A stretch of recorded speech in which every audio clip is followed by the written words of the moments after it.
Hi everyone, hope you guys are doing well. Welcome to our webinar on verification and validation using simulation for ADAS and AD.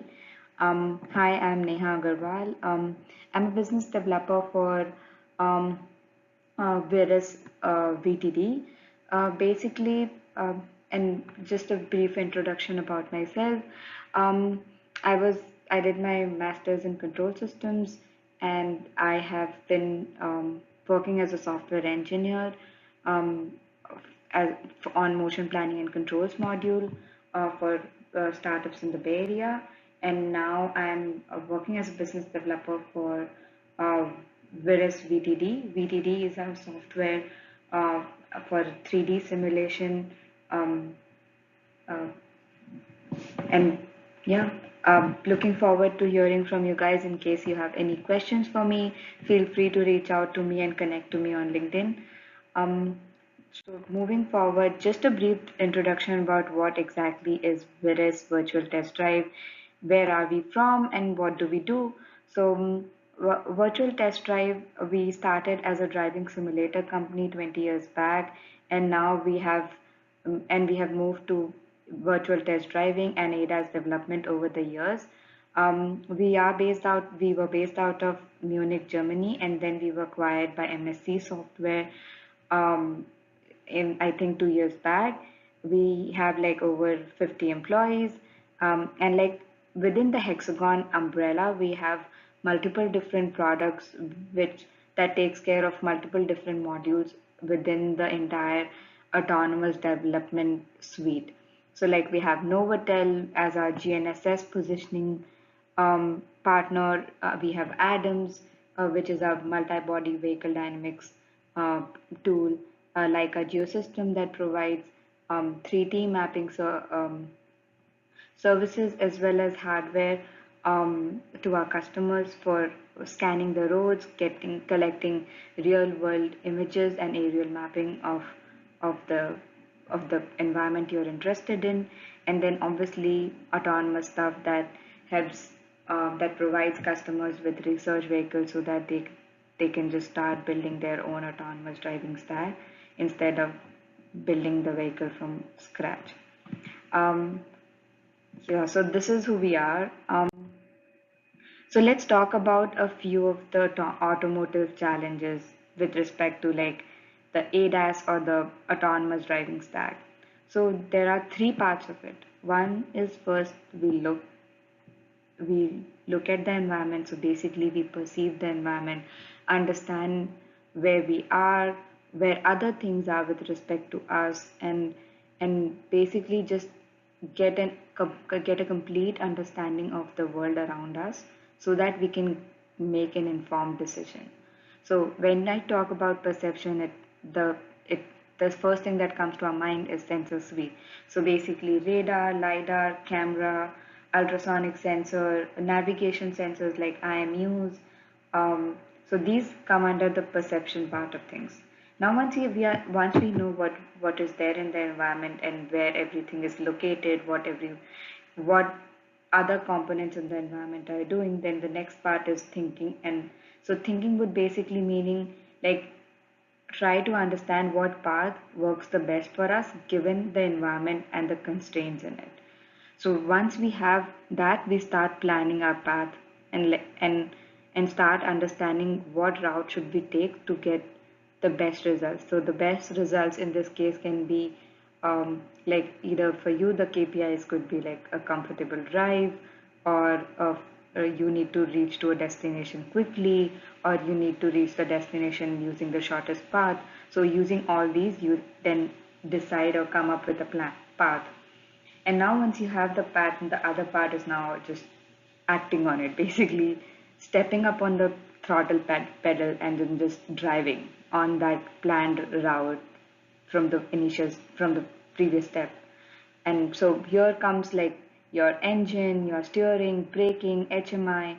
So this is now the final act of the piece, which is like um, acting on what you have decided and what you have looked and understood from the environment. So basically going into a bit more of detail is like when I talk, we can talk about like exactly what describes the look or the perception part of the stack. So that would include perception sensors, localization sensors, maps, and like interior sensors, like understanding how the um, passengers are reacting. Like if you have a robo taxi as an example, then there would be like other sensors like just getting to understand how much is the sun's reflection, and like how should we avoid just glare on our screens, headlights, and all these internal interior sensors. So once we have all these sensors decided and ready to go, then comes the sensor fusion part of things. So now obviously all these sensors work at different uh, frequencies, they provide data in different manners, and obviously we need to synchronize and try to understand what data is the most accurate for a given scenario. So for example, if it's a rainy day, I would give more confidence, or like I would apply a higher confidence score to my radar output than to my camera output. So in this way, so we have to basically combine the data from all the sensors and understand exactly. Um, so like so the sensor fusion part would basically mean like sensor data processing. So once all this data and every information is known to us, then obviously we create an environment model by understanding and like by placing all the sensors on my ego vehicle, by using the map that I defined in the first process. So like let's suppose you have a specific region in your in your head on what you want to simulate on. So like, or let's suppose you have a demo route that you want to bring into your simulation world. So using that, you can create an environment model and a localization model and a driver model. Um, so basically, the driver model would then include the interior sensors, active ADAS features, and just situational awareness is what comes under the driver model. Once this is ready, you have the entire information about your environment in place. The next part would be basically performing path planning, or like making situation and maneuver based planning, trajectory planning, and then driver interaction planning, basically interacting with the other drivers on the road, on the vehicle, and adding HMI features to it, like understanding how the infotainment system is working and everything. And then comes the ADAS feature or the AD feature of decision making, making that change of understanding, okay, this is where we are trying to avoid uh, this obstacle, this the other car in the lane right to me is going to make a lane change. So just these decision makings, like so that we don't ultimately cause an accident. So once all these thinking part is done, then comes the acting part, which is basically vehicle motion control, driver interaction control, um, um, understanding what is your engine, chassis design, your powertrain, your vehicle dynamics model. Everything comes in the act part of it. Like now, when you have to actually send, throttle, and brake just uh, constantly without the driver, without a human in the loop. Um, so this is where the act part comes of it. Um, and here the data is flowing from environment perception to the vehicle movement. And this is how the basic ADAS or AD stack looks like. Now what our problem is, now we have to test this system without actually going on the road and then testing it, because as we all know, going on road and testing this particular stack is not only very expensive monetarily, but also it's very expensive from a human life perspective. So like we are trying to go out on that road and just test a few features which we are not sure would work or not, and it can cause a significant danger to human lives and to not even not only human lives but also just cause chaos in general. So the best and the most cost effective way would be obviously just to try to first test this entire thing in a simulated environment, like where we try to create a digital twin of the environment that you have to test your vehicle on in a simulation, and then trying to see what your the original concept that you had in mind works well in that simulation environment. And once you're 100% sure, then you go and test that algorithm on the road. So that is exactly what the automotive challenges are right now with respect to ADAS and AD. Just trying to test everything before you go on the road and test, be it software in the loop, hardware in the loop, module in the loop, or process in the loop. Just confirming this entire part before going on the road would save us a lot of time and effort. Um, Now, a few more challenges here. Um, Basically, here in orange, like this is just a graph showcasing what exactly do we want to do uh, with respect to time. Like, how should we focus on vehicle development or like stack development so that we reduce our errors as we go along in as we go deeper into the vehicle development process. So as you can see here, the reality is way too high. If you see at V17, the errors are increasing. But in reality, what we need to do is we need to reduce this amount of error to this orange line, which can be ultimately done by adding a virtual development layer to the entire process. So that firstly, this would reduce the hardware prototypes. It would reduce accessibility. It would increase accessibility by reducing by using virtual prototypes. It would provide as many we can test as many prototypes as possible. um, Basic and then introduce this virtual development process early in the phase so that the amount of error is reducing over time.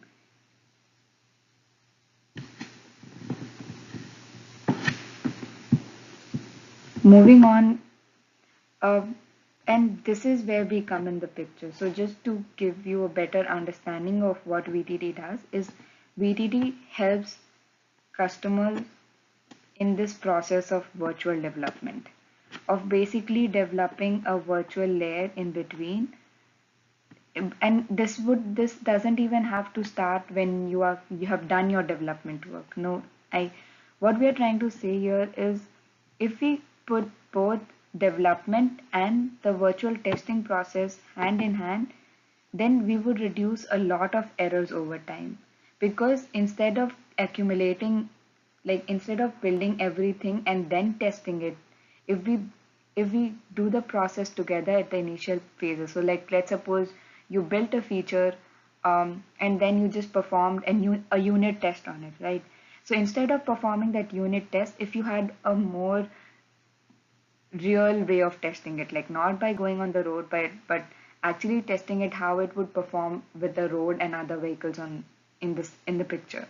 So that can be done by creating this virtual development layer in between. So let's suppose you just wrote a simple code to change your vehicle to the right, basically do a right lane change. You can just directly, after writing the code, you can just directly test this on this virtual environment. So instead of writing a unit test for, let's suppose, where you send in a series of input points and then you get an output of it, you can just directly use your algorithm and test it with this virtual environment where there's road, there's buildings, there's other vehicles around. So you will know for sure that whatever you're testing your code for works perfectly fine. And this in this picture is showcasing basically that VTD covers all aspects of the ADAS AD stack validation. it creates a look environment, a think environment, and an act environment also. So all these three modules can be tested together in a closed loop with VTD.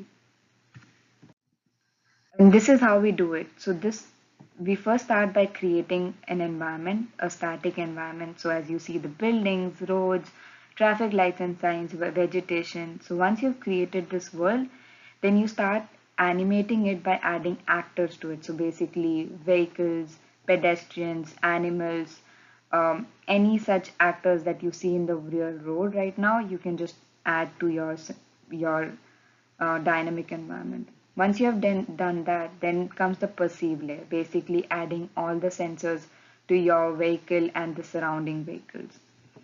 Once this is all done, this is how we close the loop with look, think, and act in the picture. So now you have added all the sensors, you can add your own ADAS or AD stack in between and test that in a closed loop manner with VTD. Like that is basically what we are trying to validate and verify, right? So this is how you can do it with the help of simulation.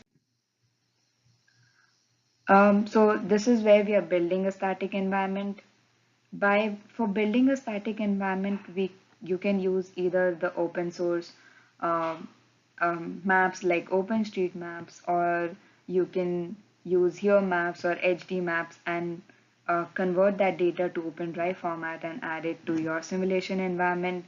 Or you can also use our tool called Leica, which basically does this aerial mapping and road mapping for you beforehand and just provide you with the result so that you can create a digital twin of the environment that of the road or the route that you're interested in. So basically, um, let's suppose I want to I'm testing my vehicle in San Francisco. So I want a digital twin of San Francisco so that I have an accurate map of it. So Leica can help you collect the data of both aerial mapping or road mapping, and then you can just convert and you can use that map directly in VTD. So you'll get an exact replica of San Francisco um, in your simulation environment. So there are some aspects of creating a static environment. What are the important things to know is like basically first comes road network, then traffic rules, and then infrastructure.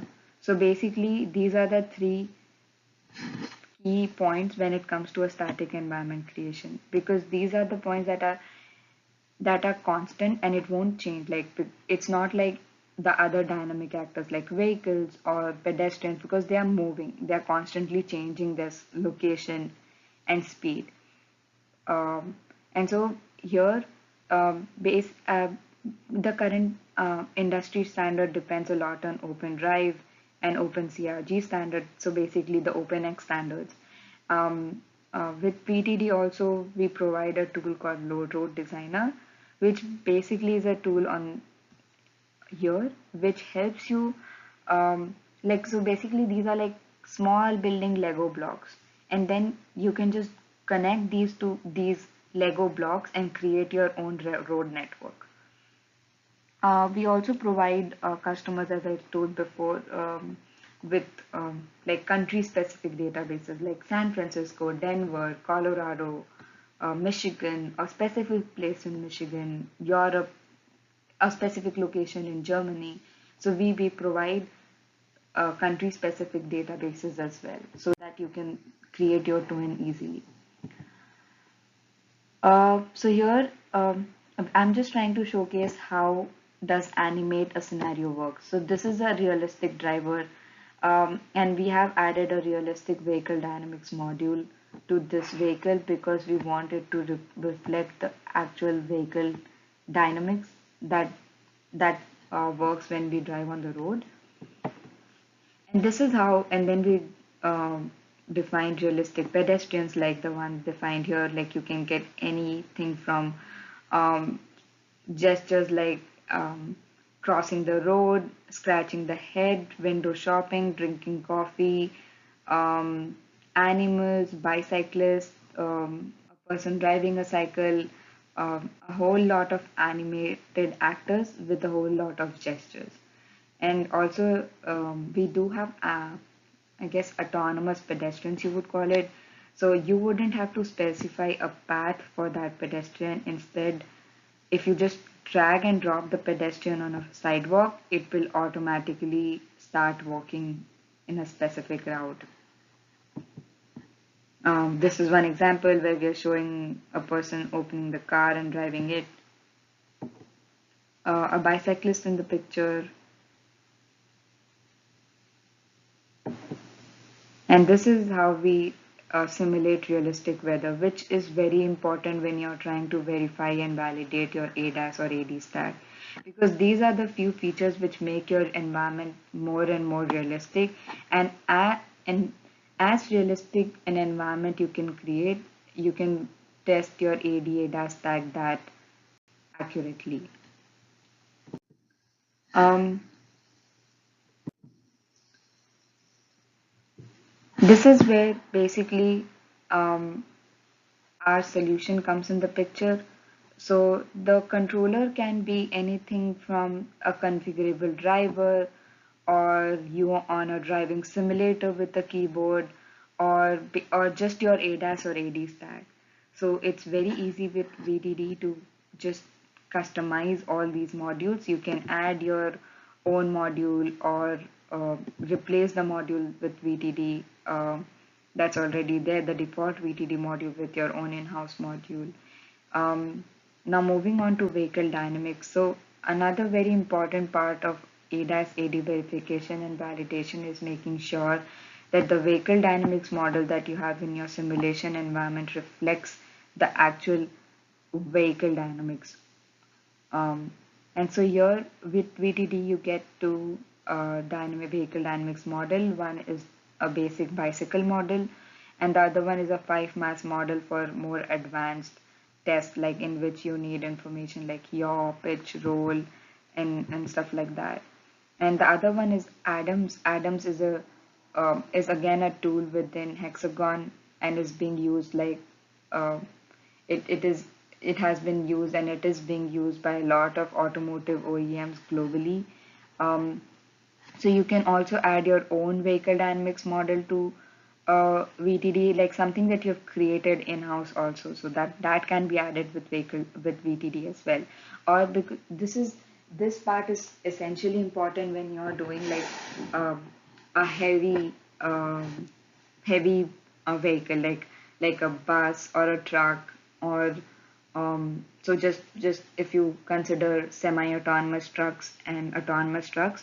So for those simulation, I would highly suggest that you have a very a specific or like a very accurate vehicle dynamics module in place so that it replicates your real vehicle and you get accurate results out of it.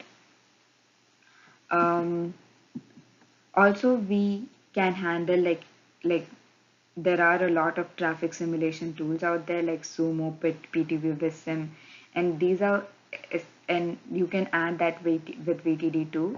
But the reason why these are important is because traffic flow simulation helps you and do both macroscopic and microscopic traffic simulation, which is very helpful. So like if you want to uh, test or simulate a scenario where you have your ego vehicle and it's a heavy traffic highway scenario with a lot of different types of vehicle around you.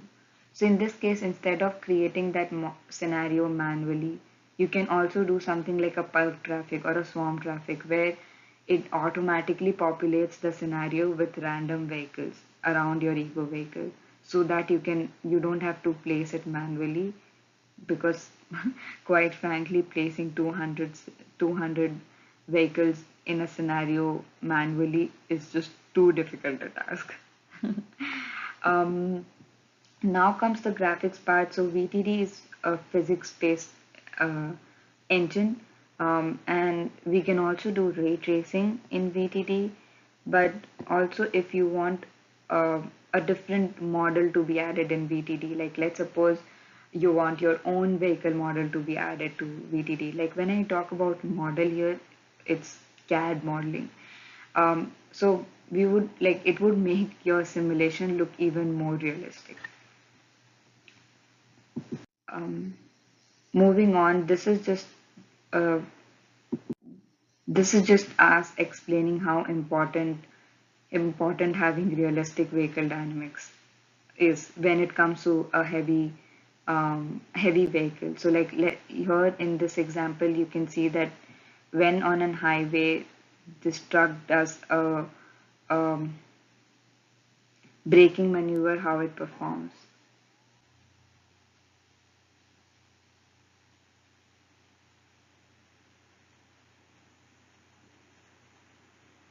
And it's very important to simulate these effects, and because if you just go with a basic bicycle model for your truck, it's it's quite possible that what maneuver or control or trajectory planning you have done for it, it might change or it might still cause accidents when you drive on the road because the model was not that accurate.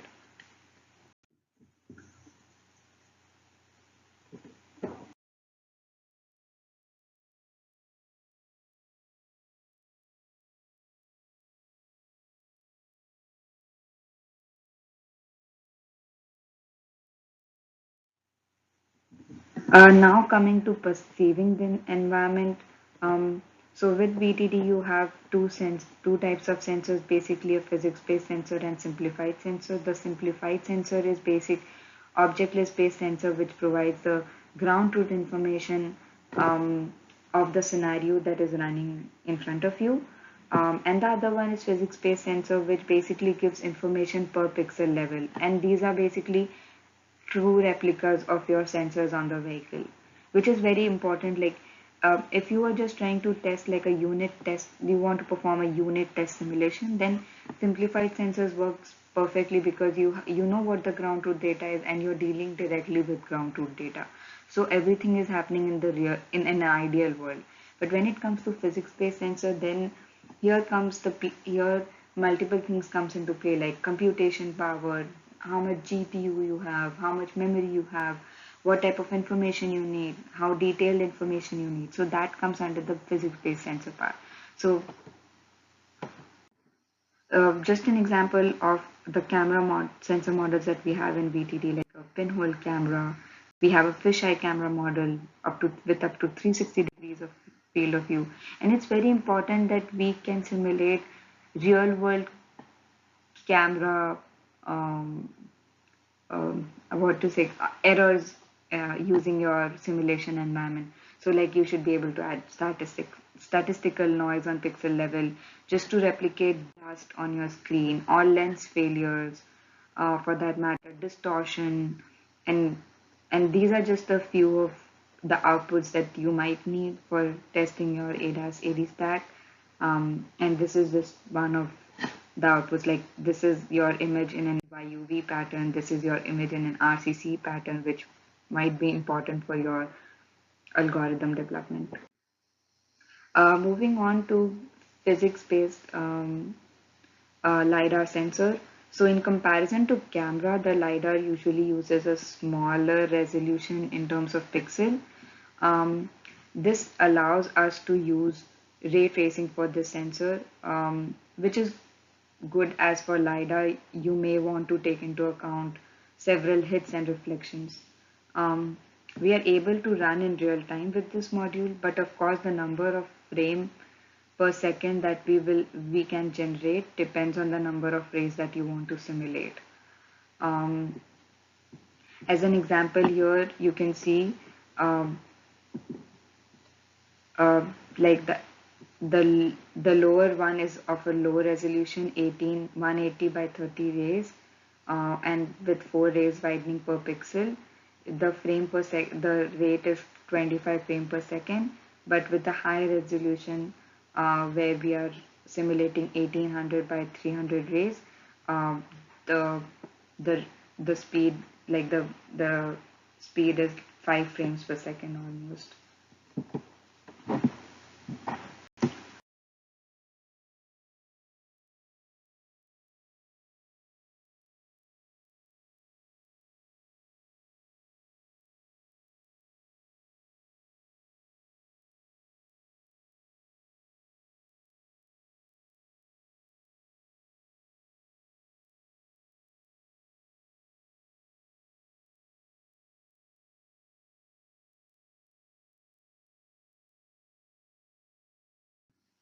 Um, so you may want to adapt your LiDAR model to the LiDAR you want to test, and here are the standard parameters using which you can change the LiDAR sensor in BTD or in your product to simulate your LiDAR sensor in the real world.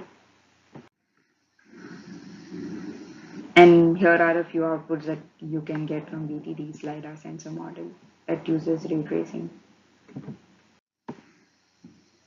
And as like because LiDAR is dependent a lot on the material properties of the surrounding, it's very important that we consider the material properties of the environment. And BTD has a whole lot of it has a library of different materials to select from so that you can simulate your LiDAR sensor as closely as possible. Um, and now comes to radar model. So this is how we have a real-time ray tracing based radar model, which is highly configurable. So we provide the entire radar model as a C++ code, and you can add in your own noise model, distortion model, intensity model if you want to change it. And it's very configurable, and the outputs are in both FFT format. You can just get hit points. um, so it's totally dependent on the customer on how they want to use the radar model. Here are a few of the applications that you can use. So like you can go from driving simulator to vehicle in the loop to testing your ECU hardware by hardware in the loop, testing your software using software in the loop, or just testing your model using model in the loop. Here are a few examples of what is real and what is virtual when we do go from MIL, SIL to all the way to Hill. So as you can see in MIL/SIL case, everything is virtual from driver, dynamics, sensors, systems, traffic, everything is virtual. And when it comes to driver in the loop, only the driver is real, rest everything else is virtual. And when it comes to vehicle in the loop, then it's basically a hybrid model. So you can have your driver and dynamics is completely real because it's your vehicle, but the sensors, the systems, and the traffic can be both software, like partly virtual, partly real, entirely virtual, or entirely real. Totally depends on what type of a use case you're going for. And then for hardware in the loop, it's mostly again the driver and the dynamics and the traffic, everything is virtual. It's just your system, like the hardware that you have is real, and also the sensors. So like if you want to do a camera hill or a radar hill kind of a use case, then these this is how the sensors, the real and the virtual part plays together. And this is like totally portable because you start with modules, then you configure it, record data, and also create scenarios from it. This is just an example of a camera hill setup with VTD. This image here that you see is the scenario running in BTD, and this is the camera hill setup at a customer location. And we are trying to test our camera ECU um, with the scenario and everything in loop. Um, Here is again an example of a driving simulator with VTD. Here is the person who is driving um, the driving simulator, and in front, the road basically is the VTD scenario running in front of him. And it's very easy to control VTD using a joystick, and this entire setup is very easy to set up. This is an example of a vehicle in the loop setup with BTD. So basically here this person is trying to look at this road, but not directly, but through an through a VTD image projected into this Oculus screen, and he's trying to follow this particular scenario and drive the car on this road in front of it.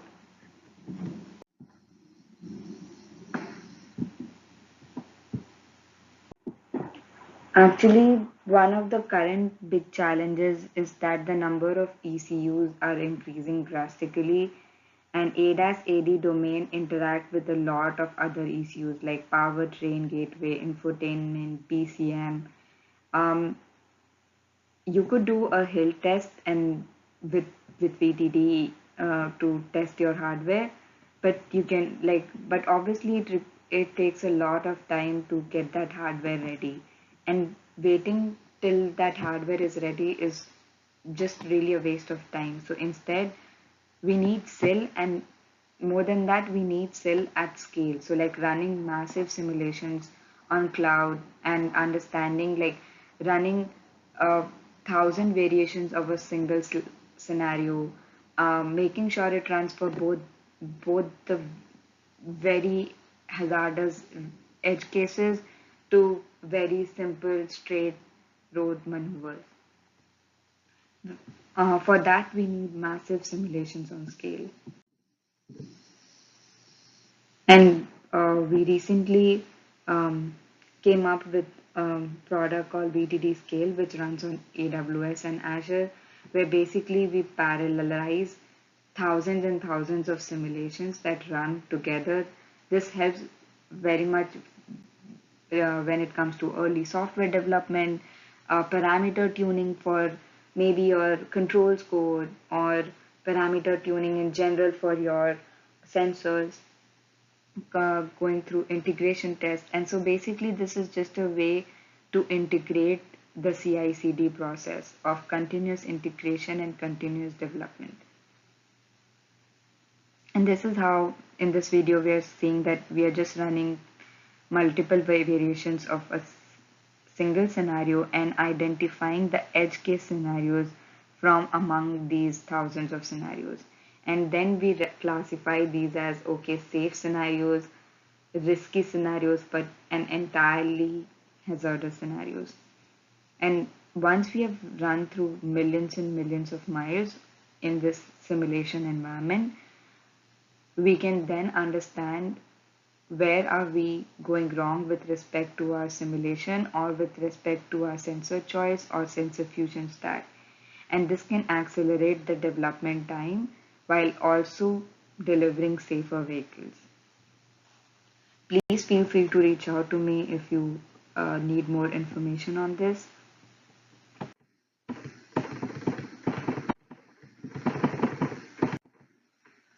Um, Here are a few use cases um, that a few of our customers have done with VTD, and basically, this is a very interesting way to understand how verification and validation processes are done by major OEMs like AVL, uh, BMW, and how do they validate sensor models, how do they validate their autonomous driving stack, how do they validate each and every module to bring a safe vehicle on the road.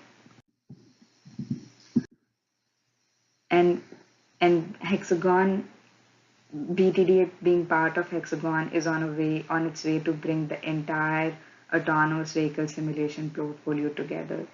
And and this can accelerate development time for companies a whole lot, and also reduce the time spent on creating scenarios, or time spent on just going for on-road tests and not getting concrete results out of it.